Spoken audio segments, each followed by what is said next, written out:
This is another of the early blooming hellebores. This, along with Helleborus niger, are the very first Lenten roses to flower. This is Helleborus foetidus.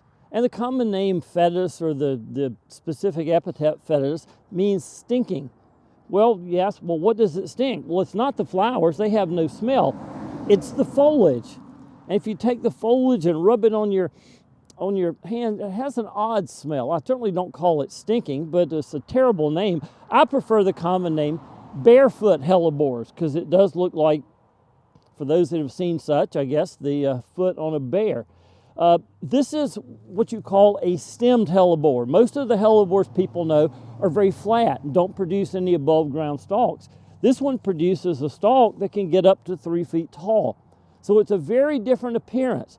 All the flowers on Helleborus foetidus are green, and many of them have a red edge right around the tip as they begin to open, and they have sort of a pendulous feel. Really a neat look in hellebores. Now, unlike a lot of hellebores, this one will grow just as well in full sun as it will grow in light shade. It actually clumps up better and flowers better in at least half a day sun.